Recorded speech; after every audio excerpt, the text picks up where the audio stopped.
কে যেন বোম মারছে, এই তো আমরা আরও ঘাবড়িয়ে গেছি। কারণ ওরা তো হোস্টেলের ভিতরে হয়তো ভাবছে যে বোম মারছে, কারণ ওরা তো বুঝতে পারেনি যে প্লেন ক্র্যাশ হয়েছে। পরে যোগাযোগ বিচ্ছিন্ন হয়ে যায়। 1 ঘন্টা পরে আবার ফোন দেয় যে আব্বু আমরা MK হোস্টেলে আসি, স্যারদের জিম্বায় তুমি চলে আসো। পরে ওর যে গাইড টিচার সাইজ স্যার, তার সাথে কথা হলো যে আপনার ছেলে সুস্থ আছে, আপনি আসেন নিয়ে যান। এ তো আমরা চলে আসছি। পাগল হয়ে গেছি বাবা, পাগল হয়ে গেছি। আমরা কতজনটা জিজ্ঞেস করছি, কতজনটা তোমার ছবি দেখাইছি বাবা, সবাইকে তোমার ছবি দেখাইছি বাবা।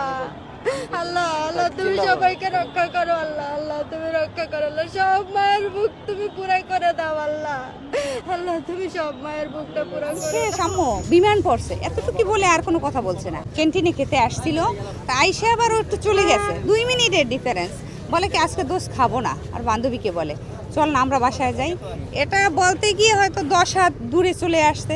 এর ভিতরে পিছনে তাকাই দেখে যে ওর সমস্ত শরীর কেঁপে উঠছে আওয়াজ শুনে। পরে তাকাই দেখে যে শুধু আগুন আর আগুন, ওর ধুমায় ওর দম বন্ধ হয়ে আসছে।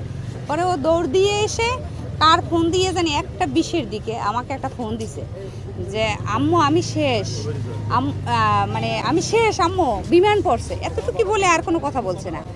পরে যখন আমরা পাগলের মতো হয়ে গেছি যে ওরে কীভাবে পাবো, ওই নাম্বারটা আমরা 100 বার ট্রাই করছি, কিন্তু ওই নাম্বারে আর সে ধরছে না। যখন বিমানটা ক্র্যাশ করে 1 মিনিটের ভিতরে আমাদের কাছে নিউজ আসছে আমার মেয়ে ছিল 50 ফিট দূরত্ব, আমার 50 ফিট দূরত্ব ছিল।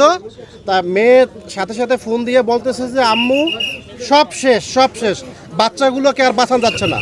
এরপরে আমার মেয়ের ফোনটা বন্ধ, মেয়ের ফোনটা বন্ধ পরে তো আমাদের বাসায় আমরা সবাই অস্থির যে ফোনটা বন্ধ, তাহলে কী অবস্থা। পরে আধা ঘন্টা পরে আমার মেয়ে ব্যাক করছে, ব্যাক করে বলে যে না আমরা সুস্থ, আমি সুস্থ আছি, একটু আগুনের ধাপ আসছে আমার গায়ে, বাট আমি ইনজুর হই নাই। বাট শতে শতে বাচ্চাগুলোর অবস্থা শেষ, তাদের আর বাঁচানো যাচ্ছে না।